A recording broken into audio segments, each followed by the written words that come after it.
Today, on A Word with Yourself, we are going to actually be positive for Not once. point out all the bad things. One of the bad things, and we are going to chat about good stuff we've seen at companies and Yeah, what's worked well, what we've liked, what we've enjoyed, and and some other things that might pop up. maybe, Who yeah. knows where it'll go. What's been good about your workplaces, Leslie? It's a difficult one because I'm always so focused on what's wrong and what I can fix. So I don't know. I actually should have thought about this before we started because I actually didn't. So It'll be a really short recording. We're like, we're going to talk about all the things that we love in workplaces, there and was then your nothing good. answer is nothing. I hated them all. Discussion over. Let me think. You probably have something I'd say. Um, yeah, I do. I do. Um, let's start with an easy softball. One of the previous places I worked with, where you did have to be in the office 5 days a week pre-COVID, had a great staff canteen that was subsidized by the company. Ooh. And they did breakfast and lunch and dinner. Okay. So, and it was like they did everything from like hot to cold and like chopped salads, like it was like the whole shebang. And it was good food, like it was actually Mm. quality food. This was in England. Um, and so the food quality was also just a little bit better anyway. But like in the morning, I used to love going in and getting like pot of porridge for like £1.50, and they would have like a station with Okay. loads of toppings that you could like. Honestly, that was the best, you know. And you probably jump out of bed in the Um, morning and you're like, can't wait to go in and get my cheap porridge. yeah, well, yeah, like a little bit, and also it was like great to just have, and like there were other options there. You could get like a full cooked Yeah. breakfast and stuff, but it was just nice. But yeah, so cheap because it was subsidized by the company. And I think that like when you do have situations where you are in the office all the time and so on, I do really applaud the companies that put on Real food. proper good quality food Yeah. for employees. I think Mhm. Shopify were always great for this. There's like a bunch of companies that were That's always, companies very are. good for doing Mhm. that. I think some of the big ones in Silicon Valley, right, have been known for doing it. And I Mhm. think that those things get a lot of sticks. Sometimes it's like, oh, well, like we don't want pizza in the office, blah, blah, blah. It's not a cover Mhm. up for other bad behaviors by the employers. And that's true. But there's something nice about, like, as a person, when you are in the position where you have to do this commute and you have to be in there, Mhm. full time, 5 days a week on top of it. And maybe you are in a job where sometimes you might want to stay late and et cetera, et cetera. If you choose to do that, it gives you so many more options that Mhm. you wouldn't have had normally, Yeah. right? Like at least it gives you the option if you wanted to go in early in the morning to grab your breakfast while you're there. It gives you the option. And it's because it was so heavily subsidized, it was considerably cheaper than anything Mhm. else you could have done, even like bringing your own lunch in. It was Mhm. just cheaper It's a huge benefit. and really Yeah. good quality. Yeah, it's a, like Mhm. it was a benefit that the Yeah. company provided, Probably and it was encourage people great. to sit and eat in the staff canteen as well and chat to people too, Yes, more of a social thing as well. yeah, because like we actually did have like there were actually a lot of meetings, or not like meetings, but like conversations, like let's go grab like lunch or coffee or Yeah. something, and you really did kind of get some stuff talked out. And Mhm. I always do find it helpful. I know there's pros and cons to this, and there's also a lot of mixed opinions on it, but I do genuinely think that chatting about business over meals More casual style. can actually be really, really helpful. And sometimes Mhm. orchestrating that can be really, really helpful, up to and including, you know, drinking throughout it. Now, specifically this canteen one did not have alcohol, of course, but you know, that's a whole different topic. But yeah, that might be a second good thing I talk about. But yeah, no, I think that that particular one, that subsidized canteen, was a benefit that the company provided that really made your working life just In the a big lot picture. easier and took a little bit of kind of the pressure off. And you're Mm. rushing out in the door in the morning because you've had a busy morning or you've overslept. Like Yeah. you knew that it was okay because you could get your meals sorted out for the day. Yeah. And there's probably other stuff you Yeah. could buy there too. Like during the day, it wasn't dinner, or, they probably get snacks and things too, right? Oh So, yeah, like you could go down there at any time of the day. Yeah, they just kind of mm. slightly, adjusted stuff throughout the day depending on the time. Yeah. Yeah. I love that. There's not enough places that do that because it's always like the cost is so much, so we're providing this and blah blah blah. But the cost benefit of, people being less stressed and being able to chat and socialize and like even for culture. I know we talk about the word culture being Yeah. used a lot, but those type of things where you can just have casual conversations with people really does build that camaraderie with people and Yeah. just getting to know somebody random you wouldn't even talk to, like they're in the canteen at the same time having breakfast. You're like, oh, good morning, just the chit chats, and it's so much more natural. And but again, the idea of not being able to put a cost on that or the savings and all that thing, but you Yeah. probably would have a hard cost for how much you're paying for the food and the subsidies and things like that. They can't Yeah. look at that. And I think as well, like it's also considering that yeah, you're running basically a cafe, right? But it's first of all, you're not running it for profit. So that already takes, You're already losing. some pressure off the costs. Um and then yeah, you're subsidizing it, but you're also only subsidizing it. Like we still have to pay some money for it, Mm. right? And so it probably isn't a huge outlier cost in the grand scheme of this. I mean, this was a very large business. It was a global business, right? And it was a financial Mhm. global business. So like they weren't necessarily going to be suffering for money anyway. Yeah.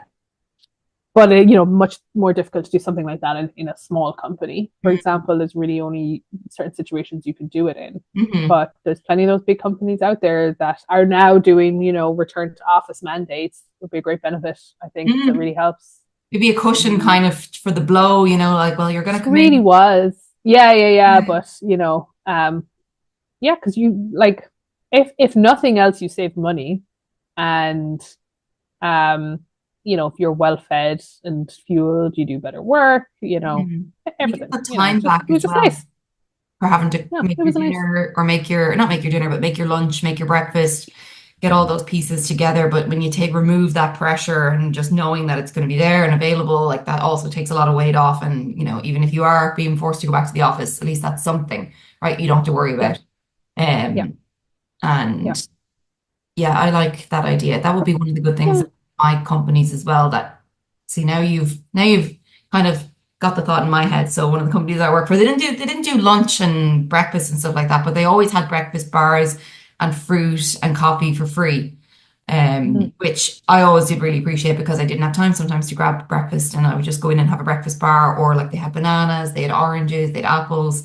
And some people will complain like, like oh, we don't have a great selection of fruit. I'm like, but it's free and there is a variety, they're Mm. not compelled to give you anything, but like there is stuff there, and Yeah, if you wanted to eat healthy, you could. And there was even like a broth thing for the coffee machine where you could make, a chicken broth or things like that. So yeah, you'd never go hungry. Like even if you couldn't afford to buy anything to eat that day, you could have breakfast bars, yeah. have like vegetable or not vegetables, vegetable broth. You could have fruit. So it was a really good thing that I did really enjoy, even though I didn't really particularly like the rest of their things that they did. But and then on the other side of that, we know we're not thinking about negative things. I also have worked No, in we're places not. where they've done the subsidized thing and had such an array of options, and people would still complain that it was too expensive, that there wasn't enough options, and it was like you must have never worked anywhere else before because you're bubble. Like this is insanely good. Like the price is like €6 for like a full dinner and a drink. And I don't know where you're going to go and get that at the quality that Nowhere. provided. But people love to complain, us included. I love a bit of complaining. Yeah, we do. Yeah, if any of our other videos are anything to go by. What other people do, Uh, we don't like it. yeah. Um, yeah, I think there's a good lesson in there is as a company as well. For sure, think about good stuff you can do for employees. Understand that you will still get complaints, and Exactly. Never going to keep everybody that's happy. you're never going to keep everybody happy. You just have to do the best you can. Yes, that was it. I loved it. Loved it. Loved great subsidized canteen. Had loads of options. Yeah. It was great. It was a great thing. I love that. Love that about that company. Mm. Have you thought of one yet? And that one I just shared. Trying to think. I did like where during the summer here in Canada we would get like summer hours, so we'd finish at 3 on a Friday or something. Even though it wasn't that much of a time saving, but still it was nice to know like oh everyone's going to finish at 3. And Yeah. he did, and that was great. And they do that in a lot of companies here in Canada. I don't even know if Yeah, I've they heard do it at that. home anymore, or do they do it at home? I've actually no idea. Yeah, it's never been something I've seen in any companies I worked in at home. Yeah. So that could be. I was gone out of there most of my working life out of Oh, Ireland. So mm, um and before that was very much entry level stuff where you're treated like crap. So mm. even if there was summer hours in the companies I worked for in Ireland, Still couldn't. I was way too low down Yeah. to get to, get those benefits. Yeah. Actually, recently, well, in the last couple of years, one of my bosses was like, "Oh, you can finish up early now, if you don't have anything else to do." And it was 4:30 on a Friday. I was like, "Really? Even That's having, almost like worse. Like yeah, just leave it till just don't 5. say a Like thing. don't. Don't say Yeah, anything yeah, because yeah. even having to like close my computer and save all my documents, it was still going to be 5 o'clock by the time I went home. I was like, this can't be real. But they were likely I good think we're going. hours after that anyway, so they probably thought it was. Oh, yeah. I think this. We might have to rename this video. Try not to complain. Oh my God, every time I say something good, I revert then to something I want to complain about. Yeah, yeah. Very hard, very hard. Maybe there just hasn't been that many good things in the companies we worked for. I'm sure there was. Oh, I thought of a good one from one of your companies you used to work for because I remember you telling me about this and me thinking, wow, that's such a great idea. Oh, Which was when they gave you, I think you were fully remote, and they gave you like a fund for using on stuff to make your life better. So be it ordering in food or like getting a cleaner or like yeah, something yeah, like that. Was they that did. right? Yeah, they did do that, and I got like 3 or 4 weeks of HelloFresh, those type of things. I think it Mm. was like a $500 kind of voucher for anything that you would just expense back to the company, and you could use it on Uber, you could use it on food delivery. And then separate to that, we also had a $500 credit for fitness-based things and Mm. health-based things, so gym memberships or equipment for your house, which was it was really good. I mean, they did the no, not no, actually, not going to go into the why the bad things about it. No, that was Mhm. great. That was actually really great. Yeah. And I got like a gym membership. I got package classes for like F45. So yeah, it was actually really good savings. And a lot of companies in Yeah. Canada do that fitness benefit, right? Or the health benefit where you can join gyms and you get a discount. And so that was great actually. I kind of miss that now. I think it was good because I thought it sounded when you were explaining it to me at the time, I remember thinking, oh, that's a great alternative to like the in-house canteen, right? Staff canteen.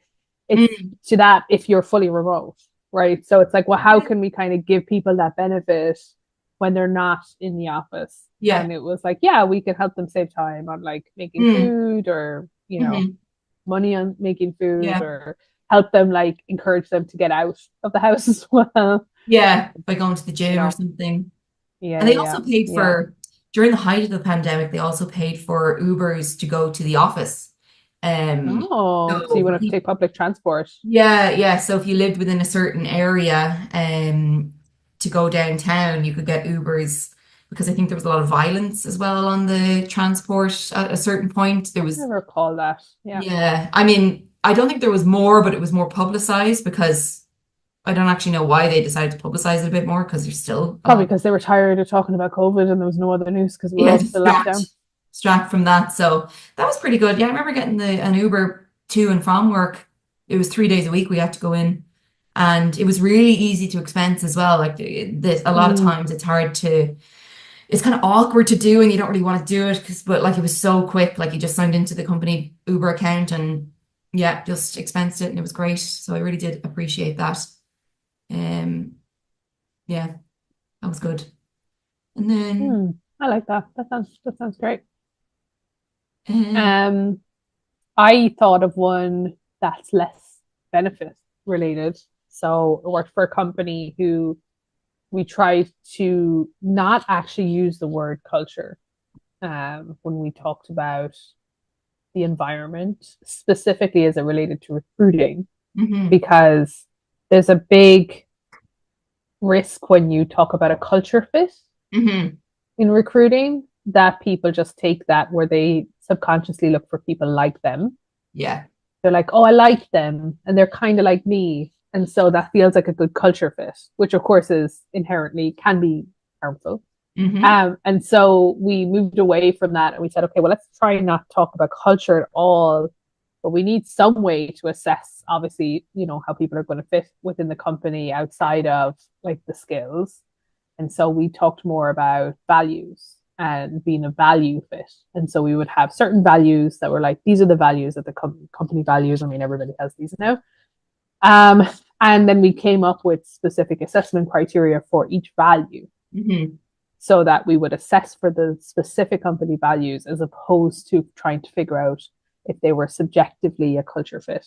And I thought that was a great idea. It really helped to kind of eliminate bias and You can't know from yeah, interviewing somebody if they're going to be a cultural fit right away. But if you're able to identify certain values that they have, you can be more, sure, or not more sure, but you can be less skeptical about whether they'll fit in or not no. if they have certain values rather than just saying, yep, that person's perfect for our culture.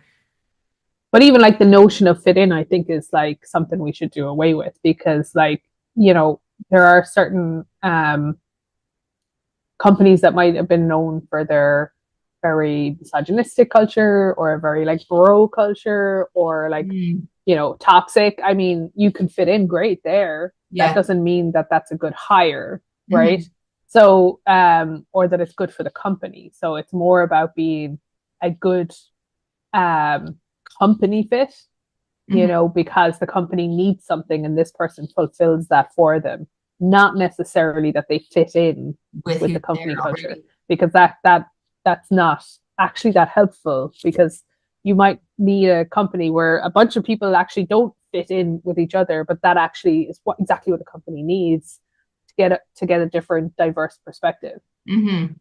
So I really thought that was a great way to try and take something that is inherently subjective and that is inherently harmful and biased in Hmm. recruiting and try to come up with a different way to assess people that can still be assessed, very like specifically without it being subjective, but can still assess outside of just Hmm. pure skills. So we really talked about like, do they fulfill the values of the company? Yes or no.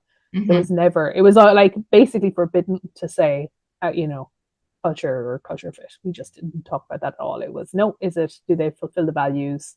Yeah. And that's it. They don't. We don't need them to fit in. Hmm. You just need to espouse the values of the company. Hmm. And how would you do that? How would you like measure somebody who's interviewing for like, can we trust them? Or a specific value that you might have been Yeah. looking for in a person? Yeah, with that for each value, we had assessment questions, and we then had examples of like good, neutral, bad answers, depending on the level of detail that they Hmm. give and the type of stuff that they would say. And so you'd be Yeah. able to take their thing and like literally mark it against a grid to say, oh yeah, no, they did give this amount of detail and they said this, and inversely, you would say if they say this, this, and this, that's bad. Mm. So Hmm. because trust was one of them, right? It's like, how do you assess trust? And normally it's the what do they call it, the star method, of answering. Yeah. We used to use that a lot. Yeah. Where we'd actually ask for previous situations or tasks that they would have done to give examples of. So it was very much that method of interviewing that we would use to assess values. Hmm. And then you'd be able to say, yeah, they scored really high on this value. They were kind of in the middle of this value. They were here, but they didn't fail any of the values, right? Hmm. And so carry on. You're hired. Yeah. And kind of over time, like we did a lot of recruiting. We had different people in the company who got really good at assessing specific values, Mm. right? And so they might, and the good thing about it is that you doesn't matter what department you work for, you can assess. The You got really values. good at say assessing trust, right? Like to your Hmm. point. You could do a trust interview for any role, Hmm. and so Yeah. that became quite anyway. It did well. Yeah. No, it's a great But approach. yeah. So I really like that because we were really kind of focused on D&I and stuff as well, and we really wanted to make sure, especially because it was a tech company. So of course, there's Hmm. an even bigger risk that turns very kind of tech bro. toxicity started to creep Stereotypical in kind of. very, yeah, yeah, yeah. Yeah. And we were really trying to avoid that. Mhm. Um, yeah. Now, What do you think of the idea of when you're interviewing for people manager positions for people from the outside, of having references from people who've previously reported to them as kind of a way of ensuring that they have the skills needed to be a people manager and not just the technical skills, because you don't really know how good a people manager is until they really get into the job and you see how they work. And, it's kind of, you can't really be 100% sure with anybody really when you're interviewing them what they're going to be like. But just kind of yeah, remove that ambiguity around their skills as a people manager. yeah, I think that the references that I prefer to get from people is one from someone they worked for, Hmm. one from someone they worked with, like alongside, and one that they managed, like someone who worked for them. Because I think that the ability to do all three things is actually very difficult, and all of us are naturally going to be stronger That at one. one or the other, right? We might be really good at managing people, but really bad at managing up. You might Hmm. be really good at teamwork, right?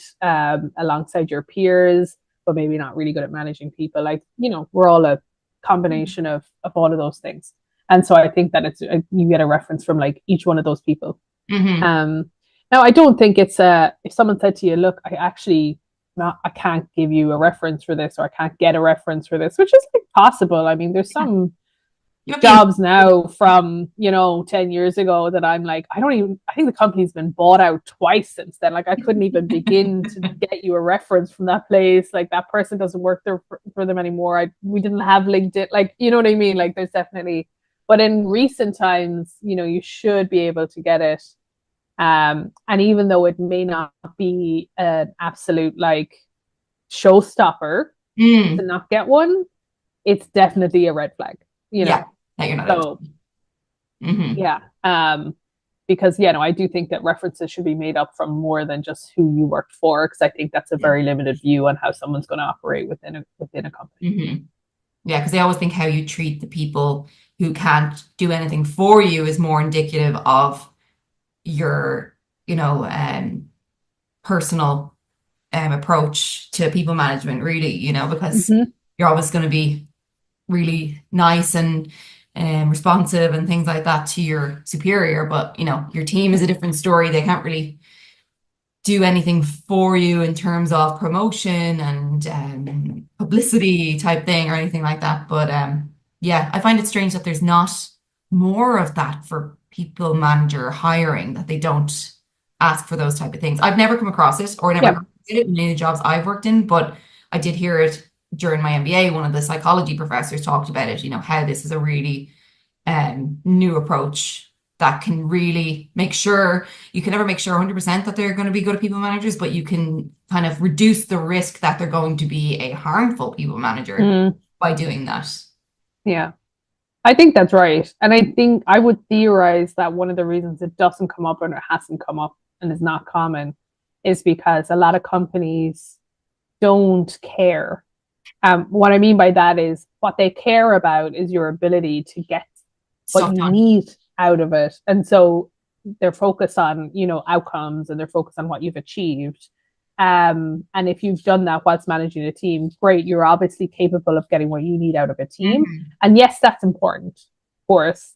But I think it's a different step for a company to be like, and actually, we also care whether you've got high turnover in your team, whether your Hmm. team actually respects you, whether you actually have any measure of empathy towards your team. Like, we actually also care about that. Yeah. Um, because there is a level of, now I think it's reductive, but there is a level of kind of like obfuscation and kind of an abstract thing that if you look at someone and says, well, they've managed to get all of these things out of the team, they've managed to achieve this, within budget, et cetera, that you could assume that, well, if they've done all of this on time and within budget, for example, as Hmm. a very broad statement, that should mean that they haven't had high employee turnover. Because if they've had high employee turnover, then it wouldn't have been on time or in budget or both. Hmm. And then we'll assume that if they didn't have high employee turnover, then they must have been like a decent enough manager that people Hmm. weren't just like quitting on them. So there's a lot of assumptions that are inbuilt when you kind of look at a high level of what they've achieved. And I think a lot of companies think that's enough. Yeah, they Like don't really want we to can look assume underemployed. these things for the most part if they've achieved these things and we look at their outcomes and what they've been able to do, the rest of it kind of is assumed. Hmm. I think that's reductive. I think that if you are looking at critical, especially critical long-term hires, especially in smaller companies, like I think the smaller the company, the more critical each individual hire is. And so when you're looking at those really critical hires in small companies, I think you need to go the extra step and start speaking to Hmm. people who used to work for them. Hmm. Because I don't think you can. I think it's unwise to make those assumptions based on achievements that they've done. Yeah. Because I think it's reductive and you miss a lot when you do that. Hmm. Yeah, So I we agree. could lay out the absolute perfect recruitment process, Hmm. right? For getting the best possible candidate. That could take a year. And so you still have companies as well that are balancing, well, we need somebody, nobody's going to be 100%, or it'll Hmm. take too long to find the 100% person. And so we're just going to, kind of make the best choice that we Hmm. can make within the time that we have. Um, and this is kind of like we always come back to this notion of like as employers, just like do the best that you can in that situation. Hmm. And be innovative about it, right? Look into new and better ways of doing stuff. Like don't just follow the crowd. Like do what you think is best for your company. That's the way forward. But there's always going to be factors that's going to prevent you doing certain things, and you kind of just have to, accept that as a risk. You have to look Hmm. at what that might entail, maybe have a backup plan, and so on. But like press forward, Hmm. because you can be too conservative as well. And a lot of what we talk about in terms of this, all of the good things you could do for employees to make them work their best possible way, to not just hire the best possible people for your company, but create an environment that makes them be their best possible employees for you. Hmm. They are all great, and in an ideal situation, you would do all of those things. But no company is an ideal situation, and all companies are going to have to choose which ones they can actually implement. Hmm. And that's just kind of reality at the end Hmm. of the day. It's the difference, I think, between are you at least trying to do the best that you can do, or are you just being like, no, I don't care. Yeah. I'm not going to bother. Yeah. That's kind of where it kind of comes into play. I know it's But never anyway, good. back to like we're definitely not complaining about stuff. No, no, no, no, not at all. I mean, this is a fluid conversation. So yeah, just where things go. What new good thing about workplaces have you enjoyed? Or not new, but a new topic for us. Like we moved on. Right Just now we're ready for really some. like anything about their work. I don't know. Some of the honestly, the best thing about every job I've had is that I have made really good friends in every single job. Us, Mm. as an example. When two Irish girls are randomly thrown into the same office in a small company in Toronto, it's great. Randomly. Yeah, just push us both in there and keep them in there. As I was told, we already have one of you. Yeah. Couldn't hurt to Thanks. have two. Thanks, Canada. You're both blonde, you both play the piano. Yeah, go in We're there, really share an office. diversifying. Joke's on them. We thought it was great. I know, yeah. Oh no, don't put us in the same office. Oh no. Like, you want to get a cup of tea? Yeah. I got the tea. Oh dear. So that was great. Every job I've had, I've always kept one or two really good friends from those jobs. And Mm. it's generally a trio of me, a girl, and a guy that have just bonded. And we have a group on WhatsApp that we still talk to this day in all the different jobs. I don't know how it's ended up like that. Gosh. It's generally three people though. It's never just usually one. Yeah. In our case, it's just the two of us because there was nobody else. Yeah. I mean, there was really nice people and we have made friends there too, but really, really good friends. You've made more good friends because you were there longer than I Yeah. was. But yeah, that still go on today because you bond over so many things, and I love that. You see such a different version of people in the office, right? You don't like True. yeah, like you probably know more about my mental psyche than some of my friends might. Like, because you see them in all scenarios, like when they're stressed, when they're happy, when they're sad, how they deal with like people in that Yeah, that's setting. true. Yeah. And you really Yeah. find out who you can trust as well, because you always have those people you can go to and vent to, and you know that they're never going to say anything. And that's how you build like really lasting friendships, I think. Yeah. Yeah. No, that is great. I do enjoy that about work. Mm, yeah, Mm. I mean, you spend like so much time with people, right? Like it's yeah, yeah. inevitable that you kind of would. It can be hard sometimes, especially in small companies, because you might make friends with someone and then one of you ends up working for the other one, and Mm, that can hmm. be a really delicate balance. Yeah, Um, which can yeah. be hard. It usually Uh, works out fine if you do have a really good relationship and you really do respect that person and you think they deserve it. I think yes, sometimes the problem is when people don't think they deserve it or that they should have been promoted and all those different factors that play all in. those different things, yeah. But Yeah, even if like the company's just not going through a good time, and yeah, they have to be the person that breaks like the bad news or let mm, people go, or hmm, it can be hard to yeah, receive that, and it can also be hard to do that. Like, yeah, so, you know, yeah. imagine your good friend ends up working for you, and then your boss calls you into the office and says you need to let go of half of your team. Like, how And do they are one you of them. make an objective assessment that you can Yeah, it would be assess them hard to correctly? recover from that. I Yeah, know. Yeah, yeah, yeah. yeah. So I Like, always find it tricky. Like I definitely had early on in my career, I had a stance of like, I didn't even distinguish like friends at work, friends outside. It was, mm, and I think you kind of have a big freedom to do that when you're more junior in companies and in your career generally, yeah, because you really do bond over being all in it together at that point. And then kind of in the middle, I kind of then was like, oh, no, actually, no, I don't make friends at work. That's not something that I decided to not do that because it was too complicated. mm, But that was a period of time where I was then rapidly progressing. So I was in situations where yeah, I would have people that I was friends with that would end up working for me or be within my hmm, organization. And that's a lot harder and having to make tough decisions there.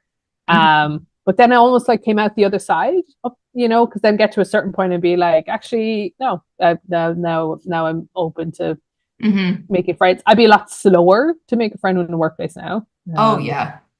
And very, very much slower, but they're kind of almost more valuable for that, right? Hmm. Because Yeah, it's really taken you've time eventually and gotten there. yeah, yeah, Yeah. exactly. Come full circle and you're like, okay, well, I Yeah, know yeah, yeah. everything about the way they react, the way they behave, because you can really see people's true behaviors, I think, when they're doing Yeah. things in the office. So yeah. I agree And with that. especially as an immigrant in Canada, I think it's been great to make friends with people through work. That's kind of been the way that I've met most of my friends that are Canadian. Like I've met friends through the Gala Club and things like that, but any friends that I have that are Canadian, I've met through work or softball. But yeah, I would say like my Mm, three best Canadian friends I've all met through jobs. And again, we haven't been in that situation where one is more senior, except for one, but we got on so well and they weren't technically my boss. And so that didn't really like they had no control over like my career or anything yeah. like that. But like we did have to work a lot on things and kind of trauma bonded that way. So yeah, we've become really good friends. So that for anyone moving to another country, getting a job and then I hate to say it, but you have to be in the office a little bit to make good friends at work that you can spend time with outside of work. Now, I have made friends during the pandemic over remote Same. work and then met Yeah. them subsequently met them in person, when everything was like Same. removed. I mean, it's hard to have an Yeah. online friend. And we know this from our days of MySpace and whatever, like to have a true friend in someone that you just know online. Um, but yeah, so it's possible to create those relationships online, but to have a really strong friendship, I think sometimes you have to be in person and really see how people are in different situations. Um, Which brings me to another good thing I've liked about previous workplaces. I mean, the Quality Street, Blue, the is that the coconut ones. hazelnut I one? really like, the coconut ones. Oh, I love the coconut ones. I don't even know. I know the circular one is like caramel. The long one is also toffee or caramel. There's like a It's like flat circle one that's like a coin. Oh, that's yeah. I like That's those just too. chewy toffee. And then the long Just one, toffee coin, yeah, the long gold one. which is basically that, but with chocolate on it. They're the only two Deep I'd chocolate eat and now at chocolate the on it. Quality Street. Really? Just Oh my don't God, like the no, I love chocolate. those. Don't like the chocolate. And the wait, it's a roses, no Quality Street, the green triangles, Mm. praline ones, the best What in are the Quality they? Street. They're praline, like a Oh, praline truffle kind of thing. I say praline. Mm. Nina, Mm, mm. Selbridge. I don't know if mine's maybe Canadian. I don't No, I know. heard somebody else yesterday, Irish, say praline. Mm. And I was like, what? Are you trying to say? I don't know what that is. Like, excuse me. Um. So to my next, Yes. I wave my Quality Street wrapper around, which is appropriate. Hmm. Um. I and this I think is actually a controversial opinion Okay. because I actually think I sometimes disagree with myself on this. Okay. I really enjoy um meals and drinks out with people at work. Mm. Um, not forced alcohol consumption, of course, but ones where it's a you know welcome. Hmm. Um, and the company pays for it, and it's maybe sometimes even if not, but obviously people Yeah. kind of loosen up a little bit more when the company are paying for it.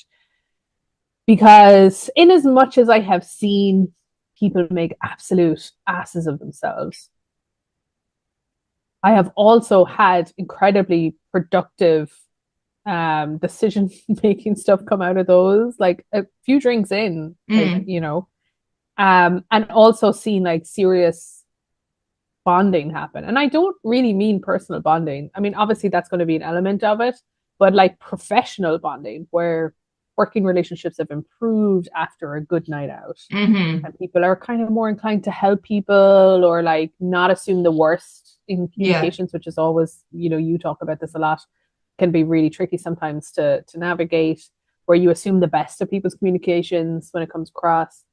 All of these things, like you see just the shift of something clicks, I think, sometimes in people's Hmm. head when they've had a night out together, a good night out together, Hmm. that afterwards they're like, oh yeah, no, like I know that person, and like I've Yeah. seen they've said this, but like I assume they mean that in this positive way, or that they don't, mean to be sharp, or Hmm. there's something that clicks in people's heads that they suddenly just Yeah. give that person more grace, and that they're more willing to kind of help each other out, and that's really really beneficial for getting good work done and for like Hmm. collaboration and work. Hmm.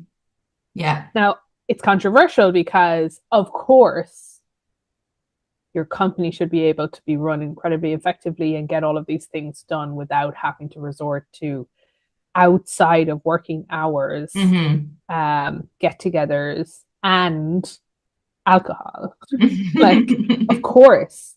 And there is definitely an argument for if you have to rely on, funding Yeah. food and alcohol for people in order to create a good working environment, like something's seriously wrong. All of those arguments are valid. And yet, I actually do. I would put it out there that it's something that I would encourage in any Hmm. company, Hmm. um, because even in the ones where someone makes an ass of themselves, sometimes you kind of need that. Like Mm. there is this idea that after a couple of drinks, most people are their truer selves, and maybe sometimes you need to see someone's truer self Yeah, to really understand because them. to really understand them, but also to identify people who are assholes like, Mm. Yeah. Yeah. that You can that you understand might them that way too. Yeah. want to consider their future in the company, right? There's been plenty of people Hmm. who've been fired after a Christmas party because of their behavior, Hmm. um and honestly good, Yeah. like Yeah. like is that necessarily somebody that you want in your company anyway, right? If they can't keep control over themselves, if they can't Hmm. Have a couple of interact drinks and appropriately with still, people after. yeah. Yeah, like I think that's indicative, Hmm. right, of a certain type of attitude and behavior or Hmm. immaturity, Yeah.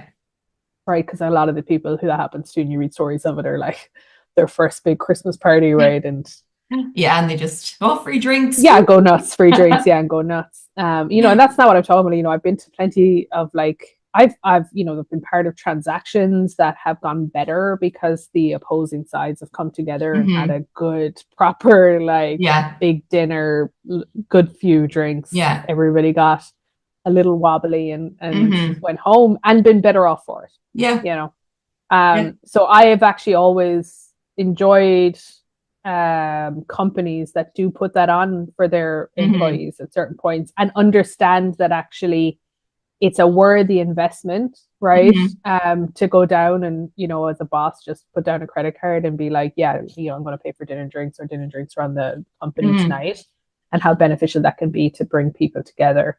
Um, Knowing all of the reasons why it shouldn't be, I Yeah. actually It think just can't be helped. it's really good. Yeah, It's just one of yeah, those things yeah, yeah. that Yeah. does And help nobody should be people. forced into those situations. And Mm, nobody should be left behind because they can't mm, attend these either. Like this is why I think it is controversial and it's not perfect and there's a lot of hmm, downsides to it for sure. hmm. But it can be really beneficial. And I think that's my experience of them showing that it can be really beneficial is kind of undeniable and something I've Hmm. had to just be like, actually, Yeah. no, yeah, this is actually has been really good in my experience, and Hmm. even though it doesn't fit neatly into my notion of what Yeah. a good working environment should be, I can't deny the benefits of it. Hmm. There's also the fact that you're not technically in work that removes that layer. So you're not within the hours. You're a bit more free because you're outside of the office. And yeah, again, you don't want to be forcing people to do things outside of the office or anything like that. Generally, Nope. it's good when they're like come naturally, like, oh, let's all go for dinner or something, and everybody wants to go, or people can't go, et cetera, et cetera. But yeah, the idea of doing something that's not within office hours in the office, but doing something in a more casual setting, that makes people feel more themselves, and then you can really see what they're like, obviously, and you either bond with those people or you decide, yeah, they're not for me. But you do get to know, it's the idea of just getting to know Yeah. people better, and then you have more trust with them because you've seen them at their worst. Maybe, they had a terrible evening, they Yeah. drink too much, but they weren't obviously aggressive or any of those type of behaviors. But like we all know people who gone to Christmas parties and got really drunk and just made means of themselves, but not in a bad way that they couldn't recover from. They're just Yeah. more embarrassed that they were a bit Yeah. sloppy. But you do kind of like, oh, like, I know them a bit better now, and yeah, we've kind of bonded over this a little bit.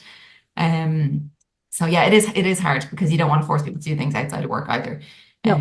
But you can pay for things, you can make it really enjoyable, and if you're forcing people to do it and it's terrible food, it's a terrible location, you can kind of entice people a bit more, but you don't want Yeah. to And do I too think this is often. where there's a lot of when people talk about team bonding activities and stuff Mm, that try to replicate that, right? Like it's like, oh, we're all gonna go bowling yeah. or we're gonna go on this retreat. And like those things do have benefits, like don't get me wrong. And I think they're definitely very worthy attempts to replicate that environment because Hmm. sometimes that can be lightning in a bottle, right? Sometimes you can just go out for dinner with some people from work and have a few drinks and You didn't expect it to solve. be so Yeah, good. don't expect it to be as good, but you kind of solve a bunch of stuff, and it's really hard to plan for that, right? You can't Exactly. plan for Yeah. that. So I kind of we talked about our perfect like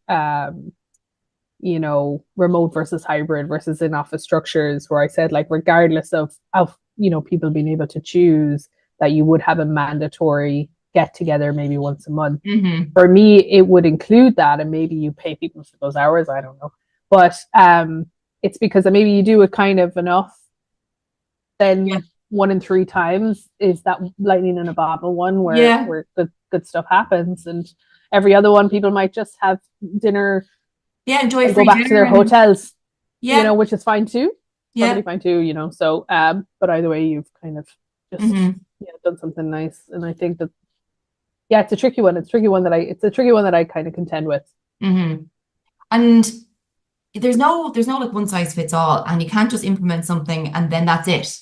So there always Mm. needs to be, reviews into how things are done and what things are working and what people enjoy, because I find that a lot of times we'll just implement a policy of like, right, we're going to do an event like this all the time forever. And it should be a fluid thing where what's working, what people enjoy constantly, not constantly, but regularly reviewing things Mm. as well, because it's not just a one and done type of thing. We're going to implement this and that's it. You just need to, Yep. it needs to be an innovative thing as well, and that you're constantly coming up with new ways to engage people, how people work best, what they appreciate, and what they enjoy. So yeah, it's difficult to do, and it should just be reviewed continuously. I think anyway, you can't just Mm. do something and then whip, that's it, we're done.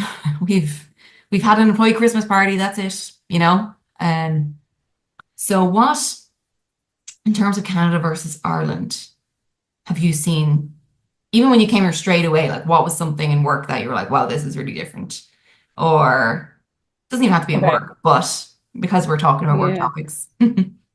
I have one silly one, and then Hmm. I have one that is 100% me complaining, but well, might make an exception for it. The silly one is lunchtime is midday in Canada and it's 1 p.m. in Ireland. And I obviously Boring. not everybody goes at 1 p.m., but like when you think, oh, lunchtime, it's 1 p.m.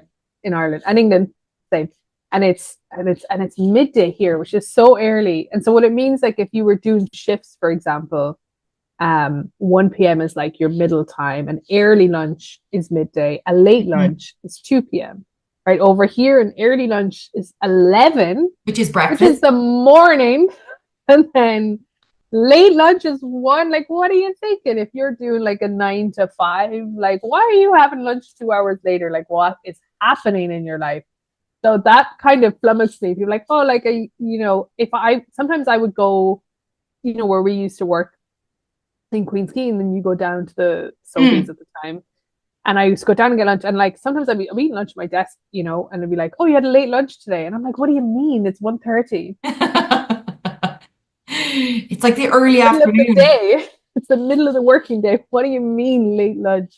And like I think he just didn't realize it because it's not like these things are written down. It's not like in Ireland there's any rule that lunchtime No, is PM. It's just like that's like you just it's kind of just know, like yeah, that's lunchtime. yeah. True. And then here it's midday, and it took a while to Yeah, kind of be like, oh, you've I so still I long still hate left to it. Like work. 1 p.m. is still my 1 p.m. is my preferred. I think we should literally try and have that become the thing in Canada, because 12 o'clock is ridiculous. You have such a long afternoon then. At least So we can drag it long. out. You can have like tea and a biscuit at 11, or tea and a little treat, and then Well, at 1 I o'clock. think that's it because like most in Ireland and England, like your day, for anybody who doesn't know this, your day is constructed that you obviously get in at whatever time you start in the morning, which average is 9 p.m., right? Mhm. Any kind of time between 8 and half 9 p.m.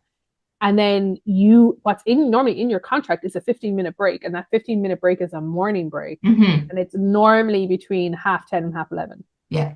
to be clear.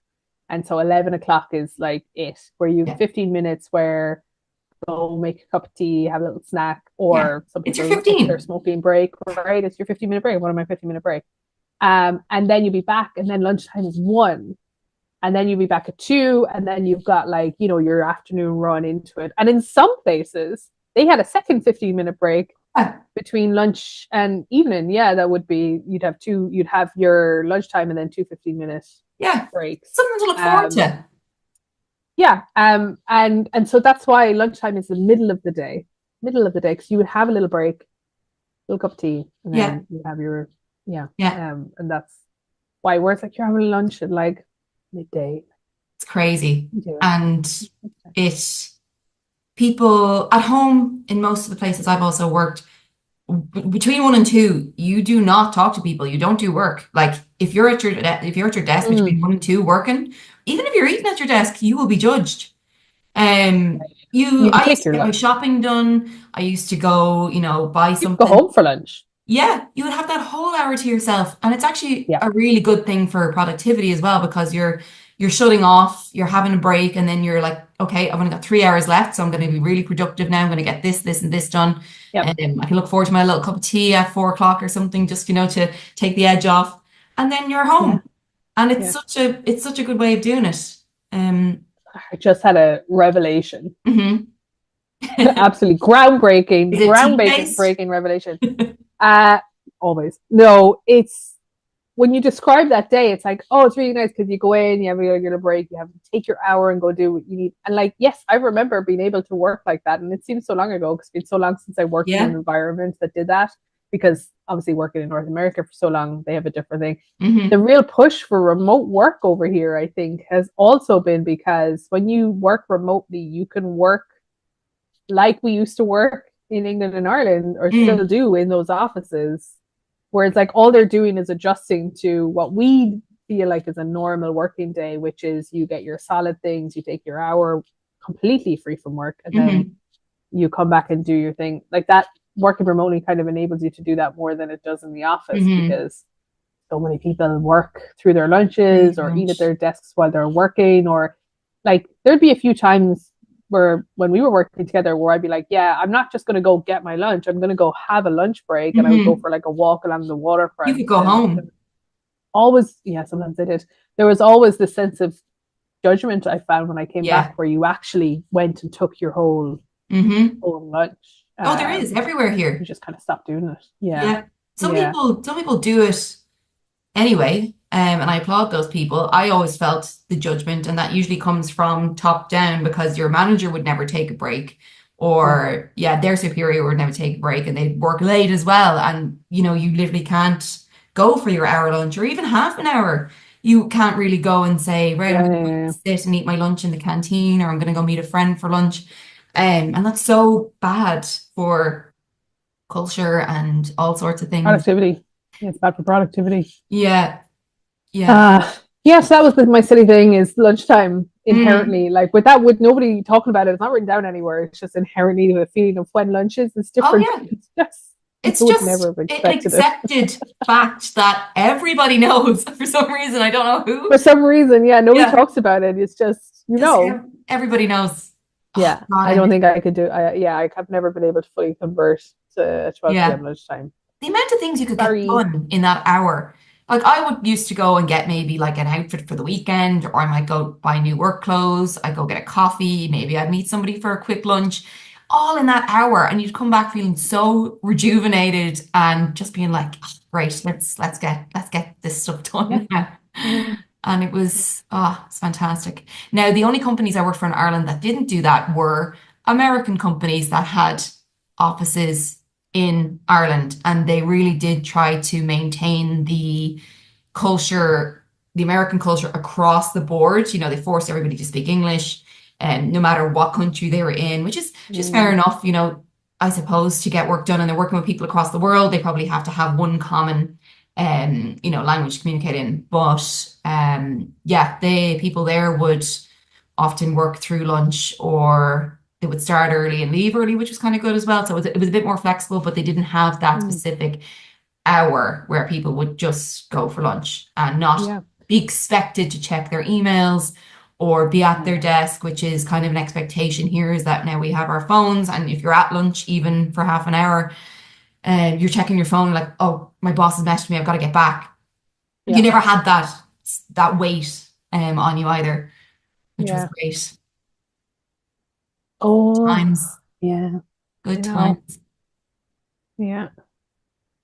The one then that I'll complain about is Are we complaining this again? is yeah, yeah, I'm about to complain. A cultural difference between working in, I guess, Europe versus for me, Ireland or England, because they're the other two countries I've worked in, versus working in Canada and with North Americans broadly.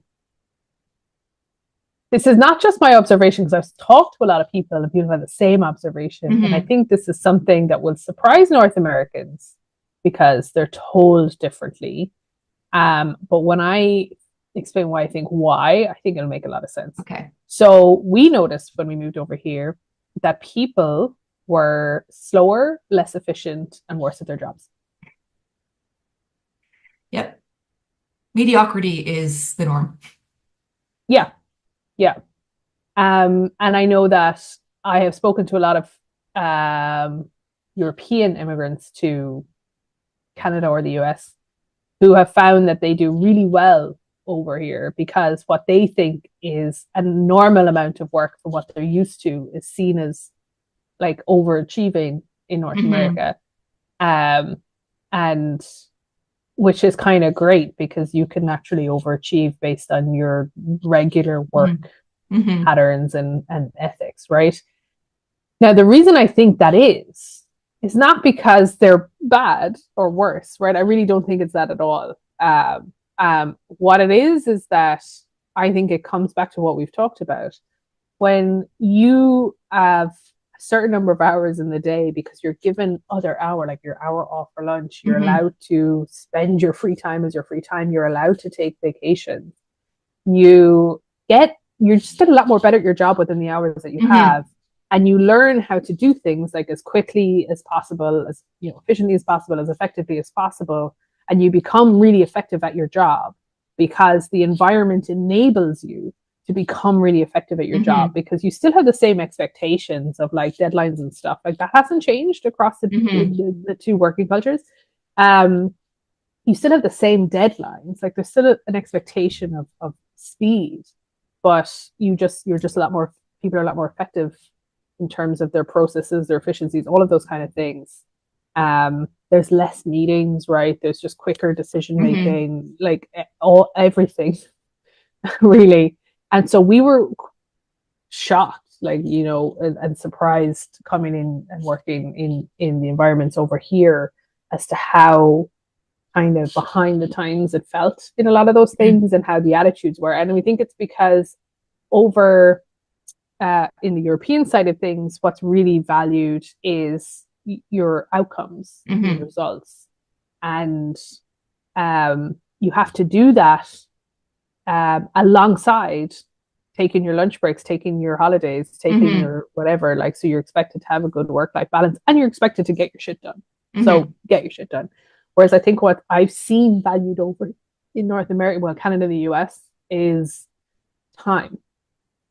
And so they value the time that you put into things, not necessarily the results as Hmm. much. Hmm. Now, they obviously also, expect results.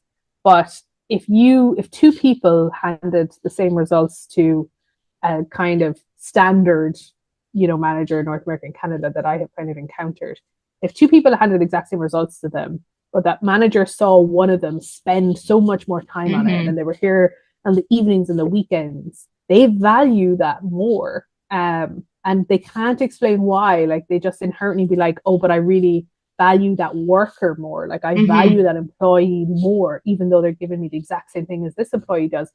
But this employee, like, they'll never stay late, always on their lunch break. You know what I mean? And it's like, Hmm. okay, but they've given you the exact same result. Why does it matter? Yeah. And so I've seen that the Canada and US working culture values time, like they put much, Hmm. much, much, much higher. And so Hmm. what that drives is a working culture where people will spend time on things because that's what their manager values. Hmm. They don't value them doing it quickly. They don't value them doing it effectively. And Hmm. they know that, because what also happens here very commonly, they know that if they were to do things quicker and more efficiently, they'll just get given more work to do in the same Hmm. long amount of time. So they'll still be expected to work late or work through their lunch, sometimes work weekends and be available 24/7.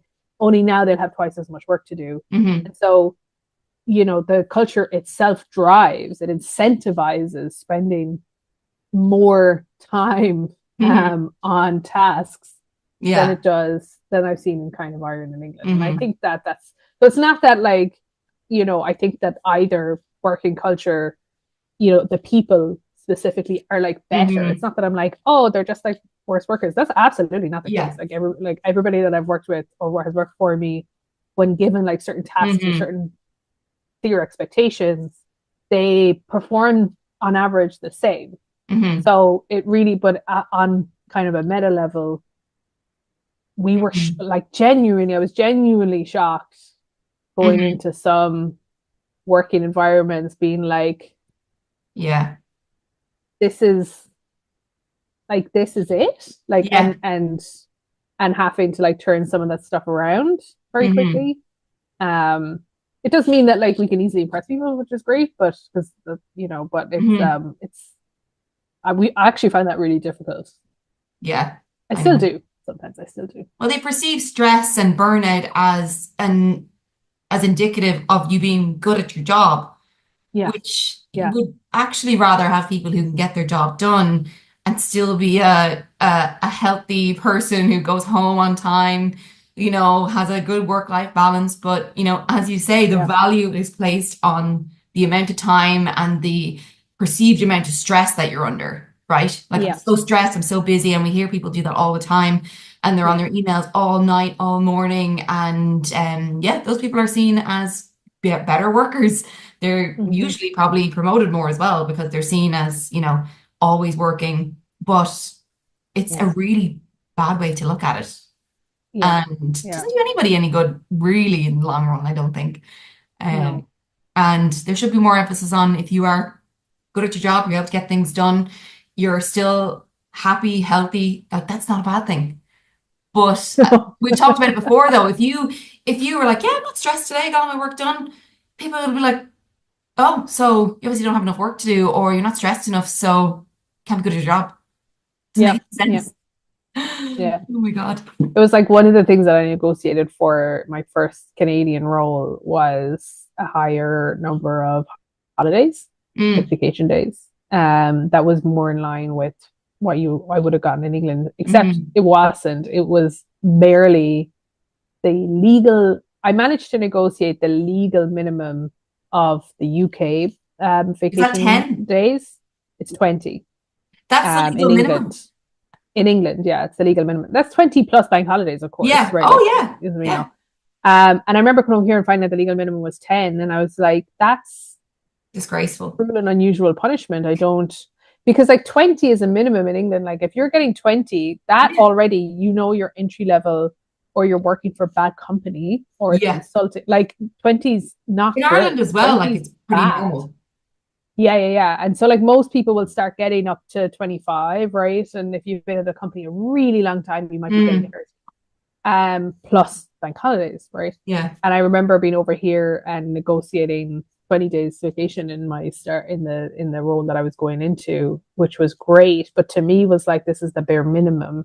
And to them, this was like this is the highest number of vacation days we give anybody in the company. Hmm. And I'm like, you're wrong. I mean, obviously correct, like they were correct, but like I was like, you This need is to terrible. rethink this. Yeah. Obviously I know it's a whole country thing. And this I find that Canada's a really interesting mix of American. British influence and American influence Yeah. and French influence as Hmm. well. And that's one of I think the working culture is something that has been heavily influenced from the States and not for the Hmm. better. No, definitely not for the Not for the better. better. Like Yeah.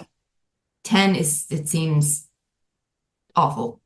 That is really, Yeah. yeah. And it's Yeah. standard. How do I you have a know life? people who only get 10 and they Yeah. try to negotiate it and it's like a no-go, which is absolutely crazy. Oh, this leads me to actually another good Hmm. thing about a company that I worked with. They had mandatory time away. Now, there was a reason for this officially, which was it was a finance company. And so there was a lot of people in the company that would have clients, right? And there was the possibility, and there had been, I guess, in that industry previous, accusations of corruption, right? Hmm. And all sorts of stuff. And so mandatory time away was that everybody had to take 2 weeks, so 14 days. So normally 5 days, Hmm. 10 days vacation, but 14 days in total. They had to take 2 weeks back to back, mandatory time away that they were not allowed to log into anything for work Oh, wow. because 2 weeks was long enough that someone had to cover your work. Yeah, fair. So you can leave for a few days and just be like, I'm just going to put everything on pause and tell people I'll be Mm. back in a few Or days. And check if my it's an emails. emergency, call this person. Like, it's fine. Yeah, or check, right. But 2 weeks where you're not allowed to check anything to do with work means someone has to cover you. And if someone has to cover you, that means you've got a second pair of eyes on your accounts, your work, or whatever, which reduces the risk of corruption, fraud, all of these other things. Um, but the other reason they did it was because everybody needs 2 weeks off. Hmm. in a year, you should have 2 weeks off away from work to get a Yeah. full brain Decompress. refresh where you're not allowed to go back. And if you did log into email, it would reset and you'd have to do it again. Like your time, your mandatory time away. And I just thought that was absolutely That's fantastic. That would be your fantastic. Yeah. entire vacation time in Canada. Yeah, that's true. This Yeah. was just like maybe at at least at most half of your vacation time in England. Mhm. Mandatory time away. I thought it was a fantastic idea. That is a really fantastic idea.